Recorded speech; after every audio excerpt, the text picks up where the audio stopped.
चलिए करें मंगलाचरणम फिर है। ओके ठीक है सूर्यकांत जी चले। जी आचार्य जी। ओम सदाशिव समारंभां शंकराचार्य मध्यमाम् अस्मदाचार्य पर्यन्तां वन्दे गुरु परंपरां वाक्यकारं वररुचिं भाष्यकारं पतंजलिं पाणिनिं सूत्रकारं च प्रणतोऽस्मि मुनित्रयम्। सर्वेभ्यो नमो नमः। अद्य वयम् इष्टुत्वसन्धे निषेध विषये पठामः। यः इष्टुत्वसन्धि कुत्र भवति इति विषये ज्ञातवन्तः सर्वे। अद्य पठामः इष्टुत्वसन्धे निषेध विषये। इष्टुत्वसन्धे निषेधः कुत्र भवति एतदर्थं न पदान्ताट्टोर्नाम् इति एकं सूत्रमस्ति, अथ च द्वितीयं सूत्रम् अस्ति तोषि इति उभाभ्यां सूत्राभ्याम् इष्टुत्वसन्धे निषेधः भवति। सूत्रः कथं किं करोति, निषेधः कुत्र भवति इत्यादि सर्वं ज्ञानार्थं सूत्रार्थं वयं पश्यामः। सूत्रस्य अर्थः भवति पदान्ताट्टवर्गात् परस्य अनामः। अनामः इत्युक्ते नाम भिन्नः स्तो इष्टुर्न स्यात् इति न पदान्ताट्टोर्नाम् इति सूत्रार्थः। तो सूर्यकांत जी जी आचार्य जी। आप समझ पा रहे होंगे अच्छे तरीके से, क्योंकि अब संस्कृत आपको धीरे धीरे सुनना है, 2 4 5 10 शब्द रोजाना। जी ठीक है ना जी। अब हम धीरे धीरे इसकी परसेंटेज बढ़ाते जाएंगे अपने इसमें, जैसे जैसे और आगे चलेंगे तो जी जी। आप शायद समझ गए होंगे मेरे द्वारा अभी तक जो कहा गया होगा उसे। हाँ जी जी। बिल्कुल बिल्कुल। चलो बाकी और लोग भी सुने सावधानेन चेतसा। तो इष्टुत संधि का निषेध क्या कहाँ होता है, तो न पदान्ताट्टोर्नाम, उसके लिए जानना आवश्यक है। ये प्रथम सूत्र है। द्वितीय सूत्र है तोषी। इन सूत्रों के माध्यम से आइए समझते हैं इष्टुत संधि कहाँ होती है। इसका तो आपने अभ्यास कर भी लिया होगा, कल आपको बताया भी था। चलिए, सूत्र कहता है पदांत टवर्गात परस्य। पदांत शब्द को कहता है कि पदांत टवर्ग से परे। टवर्ग मतलब उसके 5 अक्षर है ट ठ ड ढ न। पदांत यदि टवर्ग उससे परे। नाम भिन्न अनामः। अनामः मतलब यदि पदांत टवर्ग से बाई चांस नाम शब्द हो तो भैया उसको छोड़ देना। यह सूत्र कह रहा है मैं निषेध वहां नहीं करूंगा अनामः, अर्थात नाम भिन्न, अर्थात नाम को ही छोड़ देगा, ये निषेध वहां नहीं करेगा। तो कहां करेगा, तो नाम से भिन्न और जगह करेगा। ठीक है, बाकी सब जगह, अर्थात जैसे पदांत टवर्ग से परे क्या मिल जाए, स्तोहो मतलब सकार तवर्ग मिल जाए जी। पर वह जो सकार तवर्ग हो वो नाम भिन्न होना चाहिए। उस वो मतलब उस वहां पर नाम शब्द नहीं पढ़ा गया हो। वीडियो चाय पियो जी। तो इसलिए पदांत टवर्ग से परे अनामः नाम भिन्न क्या हो, श्रुतो। श्रुतो मतलब सकार तवर्ग हो यदि, तो उसको इष्टुर न स्यात्। इष्टुर न स्यात् मतलब वहां पर फिर आपको इष्टुत्व नहीं करना है। आइए, यह आपने नियम समझा। नियम को अब समझते हैं कि ये कहाँ घटेगा यह नियम। तो उसके नीचे ये सट संता और सट ते, ये 2 प्रयोग दिए हुए, इनमें इस नियम को लगाना है। उन प्रयोगों की सिद्धि इधर कर दी गई है। षड प्लस संता, क्या आपको करना है, संधि विच्छेद षड प्लस संता। तो यह जो षड शब्द है, अभी नाम भिन्न को बता रहे हैं। षड संतः, षड संतः में क्या है, पदांत टवर्ग होना चाहिए। तो आपका जो ये ड है, ड दिखाई दे रहा है ना, ये ड, यही है पदांत टवर्ग। यस, तो पदांत टवर्गात परस्य, पदांत टवर्ग से परे अनामः, अनामः मतलब नाम भिन्न होना चाहिए। नाम भिन्न क्या होना चाहिए? स्तोह, स्तोह मतलब सकार तवर्ग नाम भिन्न होना चाहिए। तो जी हमारा यहाँ पर सकार यहाँ है, ठीक है। जी और पदांत टवर्ग से परे दूसरा उदाहरण देखिए, ये वाला, ये है ड, और इसके बाद जो है तक, तवर का त यहाँ है, मतलब ये वाला सकार का उदाहरण है और ये वाला तवर का उदाहरण है। तो इस तो होके ये उदाहरण हो गए ये दोनों, जी जी ठीक है।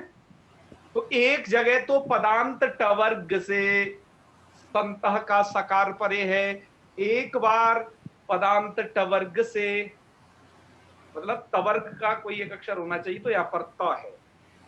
तो क्या हो जाता है, और ये नाम भिन्न भी है, मतलब आप देखो संतः, संतः ये नाम नहीं है ना, मतलब नाम का मतलब नाम शब्द, नाम का मतलब नाम शब्द, जिसमें न आम ये तीन अक्षर, अच्छा ठीक है। नाम का जी मतलब नाम शब्द, तो ये जी नाम शब्द भी नहीं है, तो संतः शब्द है। जी ऐसे ही ते में भी क्या है कि ये भी ये ते शब्द है, ये नाम जी नहीं है, नाम शब्द नहीं है। जी तो ये क्या चीज है? नाम भिन्न इसको चाहिए, क्या? सकार हो या तवर हो। तो हमारे पास ये दोनों ऐसे ही हैं, नाम भिन्न है। तो यहाँ पर इष्टुत्व संधि प्राप्त थी मित्रों, दोनों जगह, यहाँ पर भी और यहाँ पर भी। पहले तो इष्टुत्व संधि प्राप्त हो रही थी ना, लेकिन ये क्या कह दिया? इष्टुर न स्यात्, इष्टुत्व संधि नहीं होगी यहाँ। तो इष्टुत्व संधि क्या प्राप्त थी? किसके स्थान पर? इस वाले शा को क्या हो जाता? ये वाला सा हो जाता मूर्धन्य शा, संता वाले सा को, और ते को क्या हो जाता यदि इष्टुत्व होता तो? जी ते को यदि इष्टुत्व होता तो क्या हो जाता बताइए? ट हो जाता ट। ऐसा हो जाता ना। यस, इसीलिए यहाँ पर वो न हो जाए, इसीलिए ये न पदांता टोरनाम सूत्र निषेध सूत्र बनाया, जिसके कारण क्या हुआ? यहाँ इष्टुत्व संधि प्राप्त थी, लेकिन ते को टे नहीं हुआ। आपने देखा हुआ, देखा ते को ते ही रह गया, संता का सा का यथावत रह गया, ये दोनों जैसे के तैसे रह गए, ठीक है। क्यों? क्योंकि ये पदांत टवर्ग से परे ऐसा स्तो हो, मतलब इस प्रकार का सकार और तवर्ग है ये, जो कि नाम भिन्न है, इसलिए क्या हो जाएगा यहाँ पर? इष्टुर न स्यात्, इष्टुत्व नहीं हुआ, इष्टुत्व नहीं हुआ, फिर क्या हो जाएगा?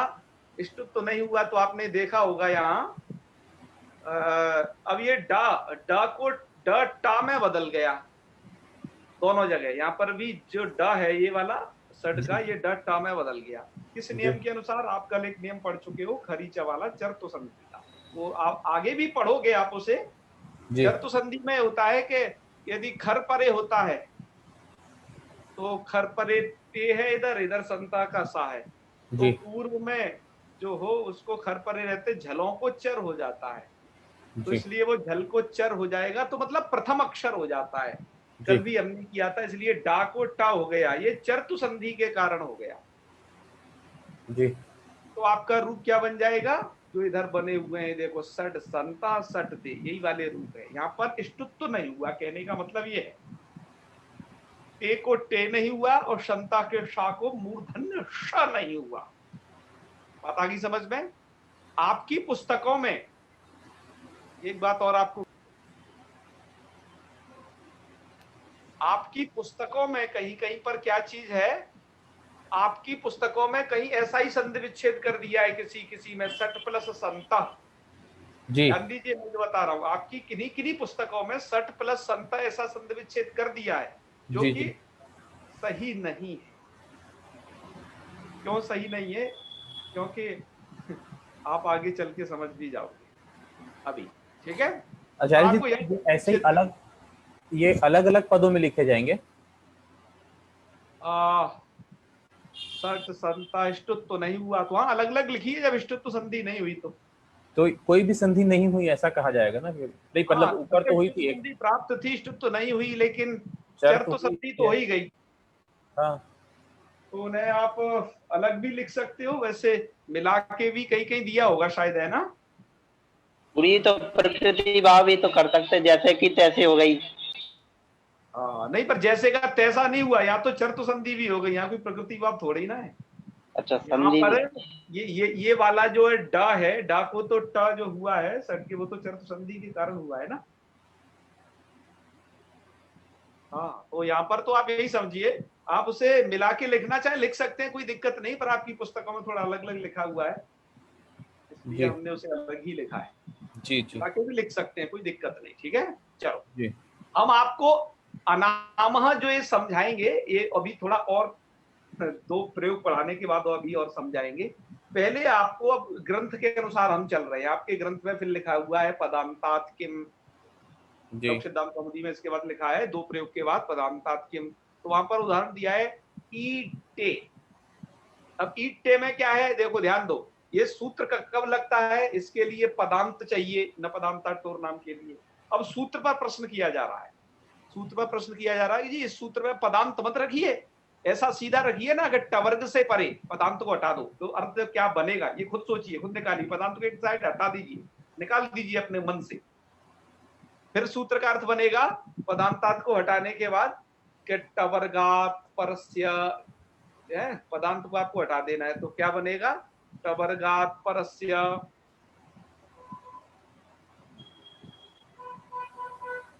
एक मिनट, ये बंद करना पड़ेगा। चलिए पदांत, आप देखिए, ये पदांतात को हटा देना है, तो क्या अर्थ बनेगा कि टवर्गात परस्य अनाम स्तुष्टुर्नस्य, टवर्ग से परे, केवल ये अर्थ बनेगा, है ना, टवर्ग से परे नाम भिन्न जो सकार और तवर्ग है उनको ष्टुत्व नहीं होता, ये अर्थ निकलेगा। तो ऐसी कंडीशन करने पर दोष कहां पर है, तो कह रहे हैं दोष है ईटे नाम के प्रयोग, ठीक है। अब यहां पर क्या चीज है, ध्यान दीजिए, ईड प्लस ते, क्या स्थिति है, ईड प्लस ते। ये ईड क्या है, तो ये ईड एक धातु है, जैसे आपको कुछ धातु में पता है ना, पठ धातु, लिख धातु, गम धातु, ऐसे कुछ धातु पता है ना, ऐसे ही इस यहाँ पर जो ईड है, ये ईड क्या चीज है, धातु है, ये वाली ईड, और धातु से ये ते प्रत्यय आ गया है, अभी आप ये समझे, धातु से क्या प्रत्यय आ गया है, ये ते। अच्छा, ये ते जो है तिङंत प्रत्यय है, तो आप जानते हो भली भांति जो पद संज्ञा होती है वो सुबंत की भी होती है और तिङंत की भी होती है जी। तो यहाँ पर जो पद संज्ञा है वो ईड ते इस पूरे समूह की है, केवल ईड की नहीं है, बल्कि इस ईड ते पूरे की है, क्योंकि तिङंत पद संज्ञक होता है या सुबंत पद संज्ञक होता है जी। अच्छा, और पद के अंत में कौन है, ईड ते में पद के अंत में, क्योंकि पद संज्ञा पूरे इसकी है, तो पद के अंत में कौन है, बताइए सूर्यकांत। ए, पद के अंत में ए है, वेरी गुड। यहां पर पद के अंत में ये ड नहीं है, ईड का ड, क्योंकि यह जो है वो पद के बीच में हो गया, ये पद के बीच का है, स्वयं में पद नहीं है वो जी। हाँ, तो इसलिए क्या होगा, आप यदि यहाँ पदांत नहीं रखोगे तो अब आपका ये न पदांता टोर नाम सूत्र जैसे पदांतों में लगता है, ये दोनों पदांत के उदाहरण थे जी जी है जी। ऐसे ही अब तो जहां पदांत टवर्ग नहीं होगा वहां पर भी लग जाएगा, जैसे ईड में जो ड है ये पदांत टवर्ग का नहीं है, पद के अंत में नहीं है, पद के अंत में यहाँ ए है, क्योंकि सुबंत या तिङंत पद संज्ञक हो जी। तो आपने जाना कि यदि पदांत नहीं रखोगे तो यह जो निषेध है, ये निषेध यहाँ पे भी लगने लग जाएगा जी। यहाँ ष्टुत्व तो नहीं होना चाहिए था, वो ष्टुत्व का निषेध होना चाहिए था, ये कहो यहाँ पर ये न पदांता टोर नाम निषेध है ना, ये निषेध प्रकरण आप पढ़ रहे हो जी। यहाँ पर ये निषेध होना चाहिए था, मतलब ष्टुत्व को रोक देता, ष्टुत्व को रोक देता जी। पदांत इसमें ग्रहण कर देते हैं, पदांत ग्रहण से क्या होता है, न पदांता टोर नाम सूत्र यहाँ नहीं लगता, यहाँ नहीं, यदि न पदांता टोर नाम लगेगा इसका मतलब यहाँ पर ष्टुत्व हो जाएगी संधि जी, क्योंकि ये ष्टुत्व संधि को ही तो रोकता है ना, ध्यान दीजिए, दिमाग पे थोड़ा जोर दीजिए जी जी। ये निषेध आप पढ़ रहे हो, तब निषेध नहीं होगा तो जो कार्य का विधान किया जा रहा है वो हो जाएगा जी। बात आई ना समझ में? जी हाँ, तो वही बात है बस यहाँ पर। तो इसलिए यहाँ पर क्या हो गया, इष्टुत्व संधि हो गई, फिर निषेध नहीं लगा न पदांता टोरनाम, क्योंकि पदांत का वर्ग नहीं है, तो इष्टुत्व संधि हो गई। तो आप देख रही हो ते को हो गया टे, जी जी क्यों, यही तो होगा। जी इष्टुत्व संधि का नियम क्या है कि एक तरफ हो टवर्ग, तो ईड में ड टवर्ग में आ गया, और एक तरफ हो सकार या तवर्ग कोई भी। ये नियम कल पढ़े हो आप, हैं, विस्मृत मत होना, उसे बार बार दोहराना। जी तो यहां पर क्या हो गया, इष्टुत्व संधि हो गई, ते को हो गई टे, तो स्थिति क्या बन गई, ईड ते, ईड टे, जी ऐसी कंडीशन बन गई। क्या बन गई, ईड टे। अब डा को फिर क्या करना है, वही खरीचे लगा देना है, डा को टा कर देना है। ये देखो यहाँ पर डा को टा हो गया, ये ठीक है, जी खरीचा फिर लगा दिया, तो डा को भी टा, और जब इन दोनों टा को मिलाएंगे तो रूप बनेगा ईटे। समझ गए होंगे शायद। जी जी इसको क्या हुआ, एक बार फिर से ध्यान दीजिए, प्रत्यय के ता को ट हो गया इष्टुत्व संधि के कारण। प्रत्यय से इधर जो धातु है जिसे बोलते हैं प्रकृति, वो डा को ट जो है चर्तु संधि के कारण हो गया। समझ गए? जी हाँ, यहां पर न पदांता टोरनाम क्यों नहीं लगा, क्या उत्तर दोगे? क्योंकि पदांत में नहीं है, पदांत में ए है। हाँ, पदांत में ए है, इसलिए। बहुत अच्छे।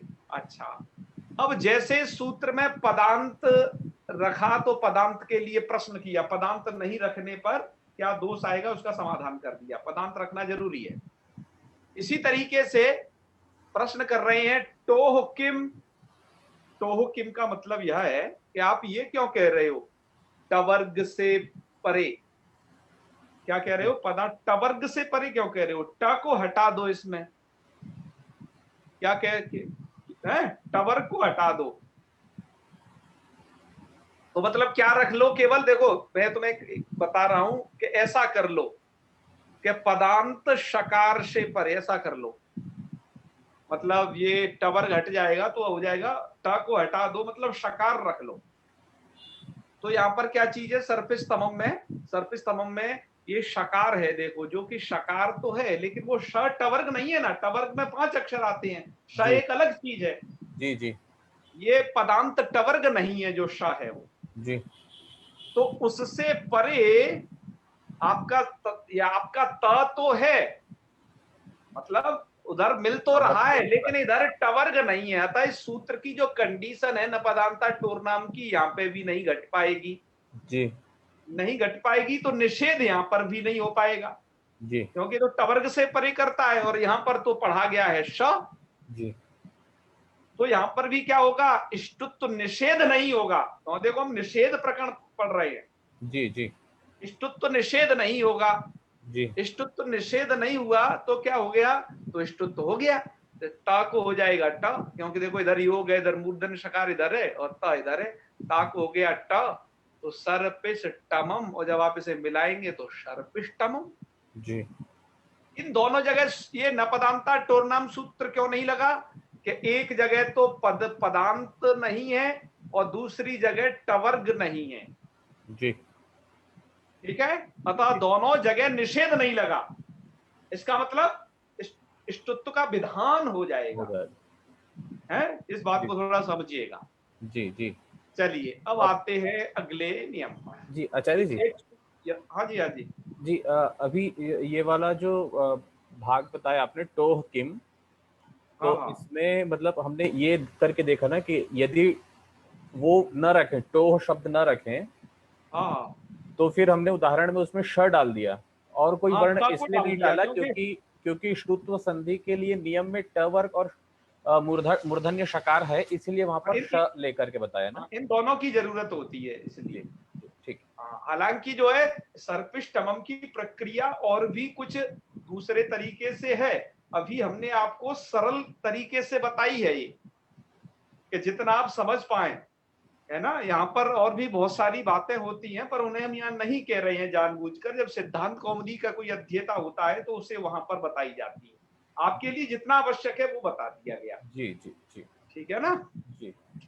चलिए अब हम जो मैं प्रश्न किया था, देखो ये सूत्र कहाँ नहीं लगेगा, कैसे नाम भिन्न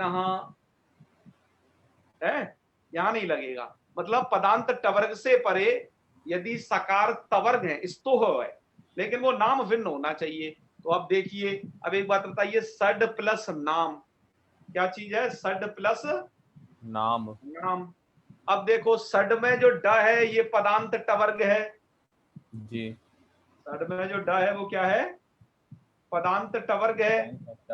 चलो, पदांत टवर्ग से परे क्या होना चाहिए? स्तो होना चाहिए। तो सकार तवर्ग होना चाहिए। तो जी तवर्ग तो है ये ना, तवर्ग का एक अक्षर जी। लेकिन वो नाम भिन्न शकार तवर्ग होना चाहिए। लेकिन यहां पर तो क्या है, ये नाम शब्द ही है खुद। तो यहां पर नाम भिन्न सकार तवर्ग नहीं है। नाम भिन्न सकार तवर्ग नहीं है तो न पदांता टोर नाम सूत्र लगेगा कि नहीं लगेगा, ये बताओ। नहीं, निषेध नहीं होगा ना। हाँ, निषेध नहीं होगा, राइट। न पदांता टोर नाम सूत्र नहीं लगेगा, यही तो मतलब हुआ ना। जी जी। तो न पदांता टोर नाम नहीं लगेगा, निषेध नहीं होगा, इसका मतलब इष्टुत्व हो जाएगा। जी। क्लियर आ गई बात? जी। तो इष्टुत्व हो गया, तब क्या हुआ? तो इष्टुत्व हो जाने के बाद आप देख रहे होंगे, ना को तो आप ना कर लो, सीधा इधर इधर देखो जी। है, इस साइड में ही केवल ना को कर लिया ना, इष्टुत्व यही तो होगा अंतिम। जी। ना कोड़ा है। तो षड नाम, तो यह हो गया षड नाम। ये कंडीशन बन गई सेकंड वाली, षड नाम। जी।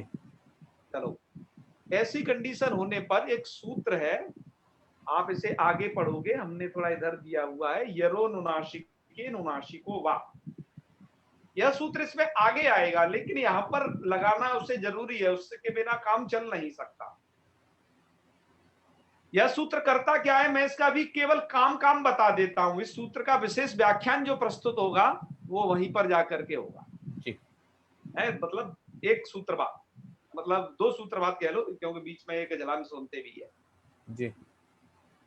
तो ये सूत्र करता क्या है, आप इसको यह देख लो। मैं आपको एक शॉर्ट फॉर्मूला भी बता देता हूं, उस फॉर्मूले को हमेशा आप याद रखना। वो फॉर्मूला ये है कि जब देखो यहां पर स्थिति देखो ध्यान से, ये षड नाम, ये वर्ग का पंचम अक्षर परे है ना। यदि वर्ग का पंचम अक्षर परे होता है तो उससे पूर्व वाला जो वर्ण होगा, तो पूर्व वाला वर्ण है इसमें ड। जी। पूर्व वाला वर्ण कौन है इसमें? ड। जी। तो उससे पूर्व वाला वर्ण भी पंचम अक्षर में बदल जाता है। अच्छा। वर्ग के पंचम अक्षर, वर्ग के पंचम अक्षर याद होने चाहिए। मैंने आपसे पहले ही कह दिया था संधि पढ़ाने के इससे पहले कि आपको वर्णमाला है क ख ग घ ङ ये भी ठीक से तैयार होनी चाहिए कि वर्ग के पंचम कौन है, द्वितीय कौन है, तृतीय कौन है, सब कायदे से पता होना चाहिए। अब ये बताइए, ड जिस वर्ग में है उस वर्ग का पंचम अक्षर कौन है? अणा। Very good. इसलिए देख रहे हो आप यहां पर ये षड नाम, यहां पर जो है क्या हो गया, ये वाला जो ड है वो नाम में बदल गया। उस संधि का सीधा नियम ये जानना, यहां वर्ग का कोई सा भी पंचम अक्षर परे हो, कोई सा भी पंचम अक्षर परे हो, और इधर जो वर्ण होगा, यहां तो चूंकि ड है, ड के अलावा किसी भी वर्ग का होता तो उसका कौन सा पंचम ही बैठता। जी। ये नियम है, वो विशेष नियम आगे बताएंगे हम, और भी है ना उसकी पूरी शर्तें। तो आपने समझ लिया, तो ड तो ये ना हो गया, तो आप मिलाएंगे तो षड नाम। क्या प्रयोग बन जाएगा? षड नाम। षड नाम प्रयोग बन जाएगा। यहाँ इसे हलंत कर लेना, यहाँ थोड़ा हलंत छूट गया है इस वाली जगह, षड नाम प्रयोग बन जाएगा। अच्छा, सूत्र देखो, सूत्र में तो क्या था, सूत्र तो ये कह रहे थे हमारे सूत्रकार के, न पदांता टोर नाम के केवल नाम शब्द को ही छोड़ना है। लेकिन जो वार्तिककार हैं आपके कात्यायन मुनि जी, वार्तिककार का ये कहना है कि जी केवल नाम नहीं, बल्कि इसमें से नवती और नगरी, ये दो शब्द और हैं, 1 और 2। नाम के अलावा नवती और नगरी, यहां पर भी क्या होता है, ये ष्टुत्व निषेध नहीं लगता। अर्थात ये जो है नपदांता टोरनाम, ये दो शब्दों में और नहीं लगेगा। सूत्रकार ने थोड़ा कम कहा, अनाम कहा केवल। अनाम मतलब नाम भिन्न कहा। तो वार्तिककार का कहना है कि नहीं, इसमें नवती और नगरी को भी और जोड़ दो, है नाम के अलावा और किस किस को जोड़ो, नवती और नगरी के। यहाँ पर भी यह न पदांता टोरनाम सूत्र नहीं लगेगा, मतलब यहाँ पर भी इष्टुत्व निषेध होगा जी। तो ठीक है, आगे के प्रयोग आप देख ही रहे हो। तो सड प्लस नवती, यहाँ पर कंडीशन वही थी, न पदांता टोरनाम सूत्र लग सकता था, निषेध कर सकता था, क्योंकि पदांत टवर्ग है सड का डा, उसके बाद तवर्ग परे मिल रहा है जी जी। तो यहाँ वो निषेध कर सकता था। लेकिन क्या होगा, वार्तिककार ने कह दिया नहीं, नवती और नगरी इनमें भी ना हो। तो देखो नवती और नगरी ये दोनों उदाहरण है, नगरी का नगर्य रूप और नवती का नवती है वो नगर्य रूप। आप नवती उसका नगरी का समझना है ना, नगरी। तो क्या हो गया यहाँ पर, देखो नवती को तो हो गया नवती और नगर्य को हो गया नगर्य, जी इष्टुत्व हो गया ना। जी जी। हाँ इष्टुत्व हो गया यहाँ, मतलब इष्टुत्व निषेध नहीं लगा, न पदांता टोरनाम नहीं लगा, तो मतलब इष्टुत्व हो गया जी। इष्टुत्व हो गया तो क्या हो जाएगा, ना कोना हो गया। तो आपने देखिया होगा सड इष्टुत्व हो गया, तो इष्टुत्व वाली स्थिति ये बीच वाली है, सड नवती और सड नगर्या, जैसी कंडीशन बन गई। जी। इसके बाद क्या होगा, वही यरोनुनासिक अनुनासिकों वाली पंचम अक्षर परे है नवती, और इधर भी नगर्या, ये पंचम अक्षर परे है, ठीक है जी। तो क्या हो जाएगा, जो ड है वो ना में बदल जाएगा, तो ये वाली कंडीशन बन जाएगी, मतलब यरोनुनासिक अनुनासिकों वाला लग जाएगा इस वाली कंडीशन पे। जी। तो षण नवती और षण नगर्या, अब जब आप दोनों को मिलाएंगे तो ये रूप बन जाएंगे, षण नवती और षण नगर्या, जो आपके इधर दे रखी है ये षण नवती षण नगर्या। अब मित्रों क्या एक चीज और बतानी है थोड़ा संदर्भ में, कहीं कहीं पर तो आपकी नगर्या में एक य है और कहीं कहीं पर आपको दो य मिलेंगे, ध्यान दो इस बात को जी। तो ऐसा क्यों हो गया कि एक य और कहीं दो य, जी ये नियम हम आपको पढ़ा चुके हैं, किस नियम के कारण यहाँ द्वित्व हो गया है, अनाची चाह से भी। इसलिए किसी किसी पुस्तक में डबल यकार वाला पाठ है, मतलब इस प्रकार का, तब आप समझ लेना कि यहाँ पर नॉन अचोराभ्याम द्वय लगा दिया है, पर अचोराभ्याम द्वय विकल्प करता है, नहीं भी लगता है। तो किसी किसी पुस्तक में एक भी पाठ है, तो एक यह वाला, तो सड़ न कर दिया, दोनों ही प्रयोग शुद्ध है, दोनों ही तरीके से बन सकता है। बात आ गई समझ में जी जी। अब हम अंतिम नियम की तरफ बढ़ते हैं, जहां इष्टत्व संधि और कहां नहीं होती ये जानने के लिए। अब एक नियम है तोहशी। तोहशी के आगे जो आपकी वृत्ति में लिखा हुआ है केवल इतना मात्र लिखा है, न इष्टत्वम, क्या लिखा है, न इष्टत्वम, मतलब इष्टत्व नहीं होता जी। तो कहा, ये तो आधा सा अर्थ लग रहा है ना। हाँ। तो कहा हमने इसमें क्या कर दिया है, तवर्गस्य सकारे परे अर्थ जोड़ दिया है। कहां से जोड़ा है, अलग से नहीं जोड़ा, घर से, तोहोशी, इसी का शब्दार्थ जो है वो जोड़ दिया है, मतलब तोहो मतलब तवर्गस्य, शी मतलब सकारे परे, उसी का थोड़ा व्याख्यान कर दिया है सूत्र में जो है। तो अर्थ ऐसे निकल जाएगा पूरा, तवर्गस्य सकारे परे न इष्टत्वम, जी है ना जी।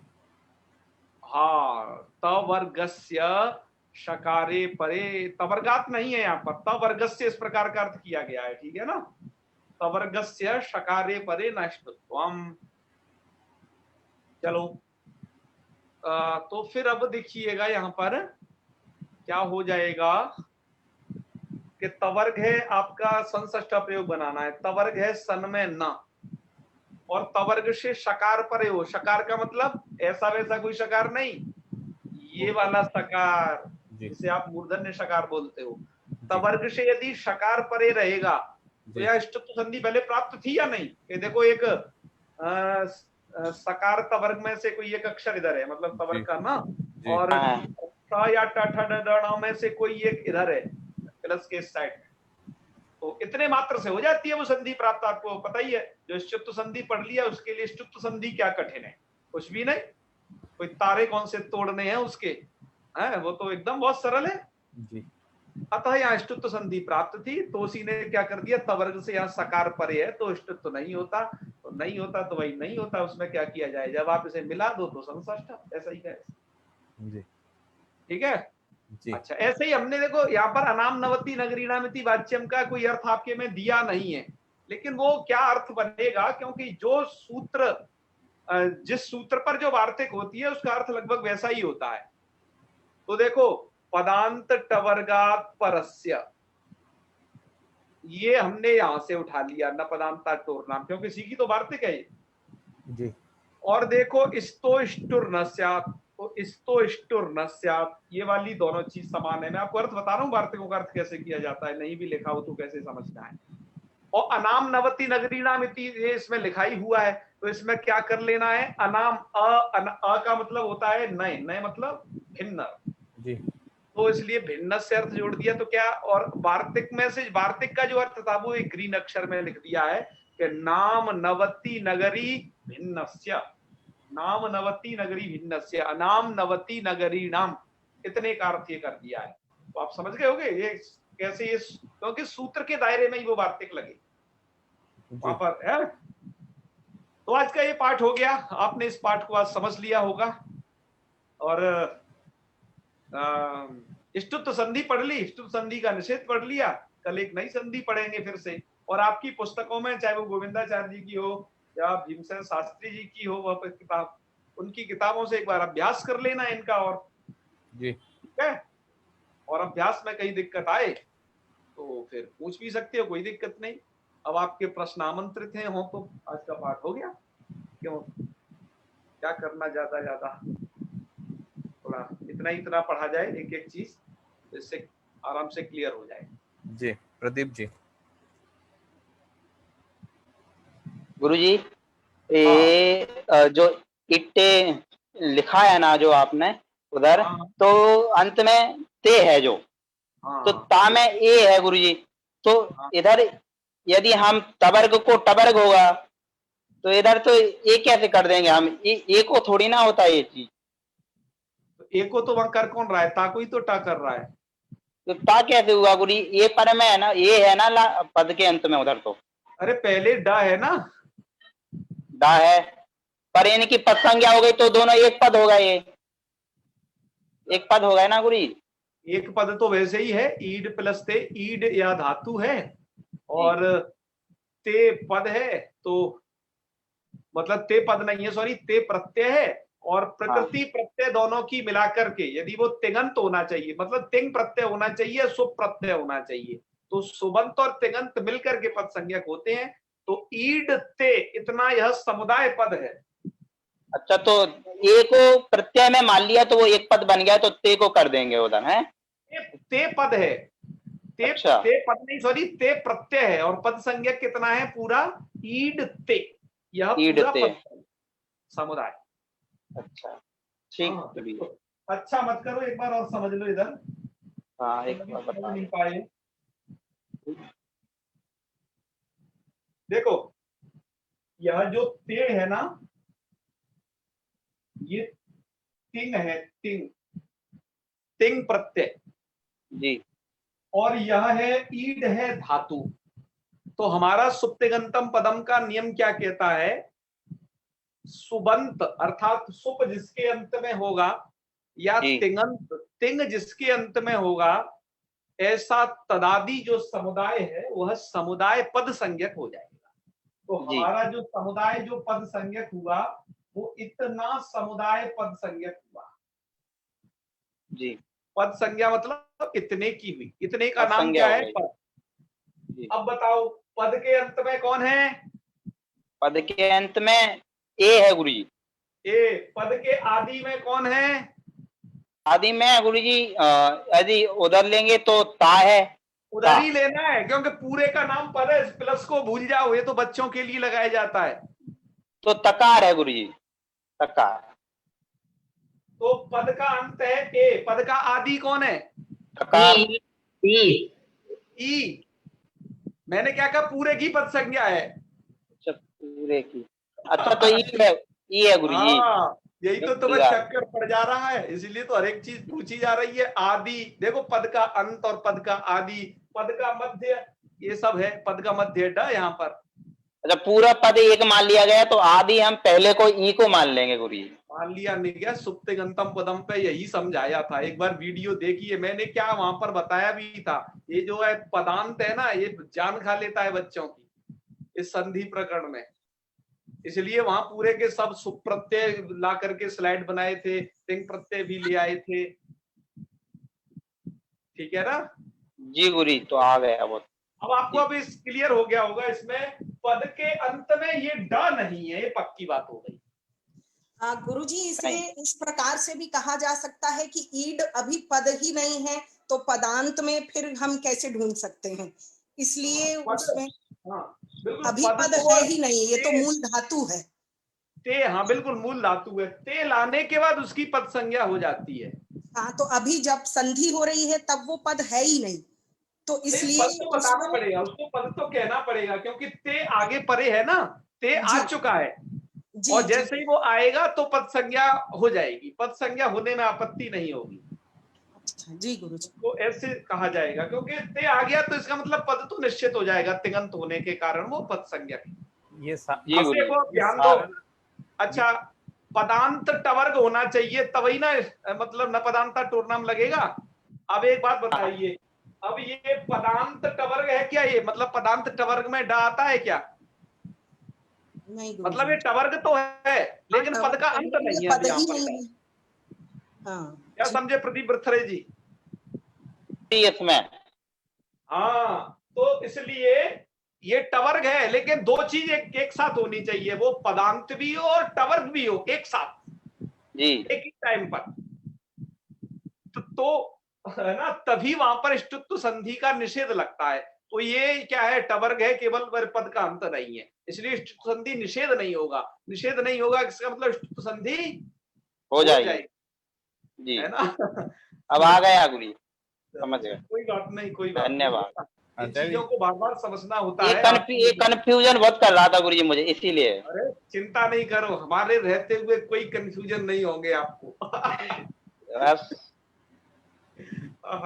मेधा जी कुछ पूछ रही थी, एक बार से फिर एक बार पूछिए। वो षड संतः में ड को ट कैसे हुआ, ऐसा पूछ रही थी। डाकोटा खरीचा के नियम से, वो बता दिया है। आचार्य जी, ये जो पदांत वगैरह वाला जो लफड़ा जितना होता है, ये सब केवल वो धन लगाने के कारण होता है, मुझे ऐसा लगता है। नहीं, प्लस का तो कोई, प्लस तो केवल ये बताता है संधि की कंडीशन कहाँ बन रही है। आप प्लस के चिन्ह से ये बिल्कुल भी आंकलन मत लगाइए कि जो प्लस के इधर लास्ट में हो गया वो पदांत ही होगा। नो, ऐसा है नहीं, बिल्कुल भी ऐसा कंफर्म नहीं समझे। प्लस तो इसलिए लगाया जा रहा है संधि की कंडीशन समझाने के लिए।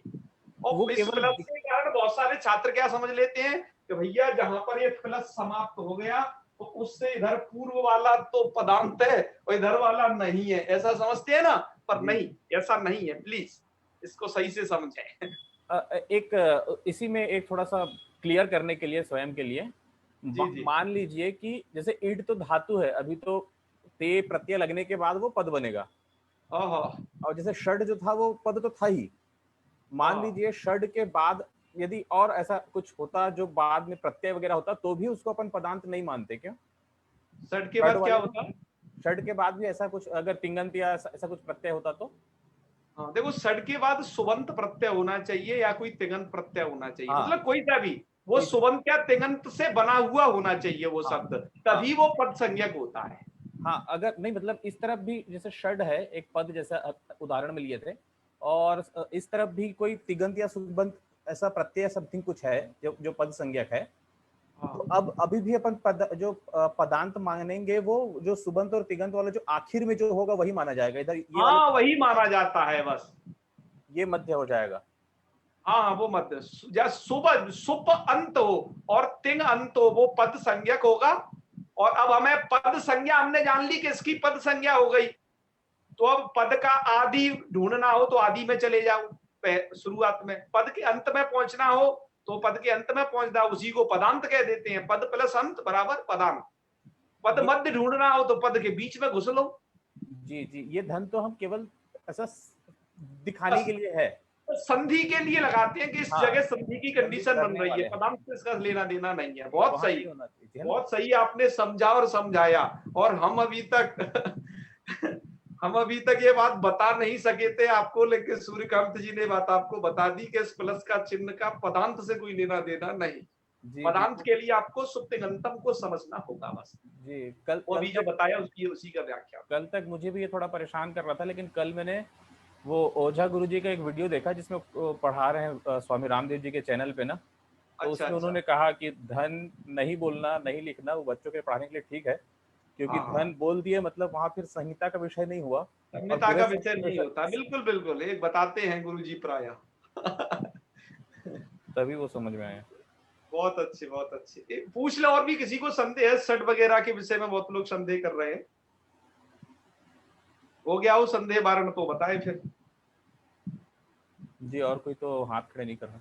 चलो हो गया तो फिर है, तो आज का अभ्यास करिएगा और कल हम देखो जस्तु संधि करेंगे और कल हम अनुनासिक वाली संधि करेंगे, है ना, अनुनासिक अनुनासिकों वाली, ये 2 संधियों को कल पढ़ेंगे। तो आज के लिए बस इतना ही। चलिए, ओम सर्वे भवन्तु सुखिनः, सर्वे सन्तु निरामयाः, सर्वे भद्राणि पश्यन्तु, मा कश्चित् दुःखभाग् भवेत्। ओम शांति शांति शांति। सर्वेभ्यो नमो नमः। शुभ रात्रि। आज इसका अभ्यास कार्य भी आपको दे देंगे, इसका ष्टित्व संधि का वो अभ्यास कार्य भी कर लेना, है ना। जी गुरु जी। ठीक है, महादेव।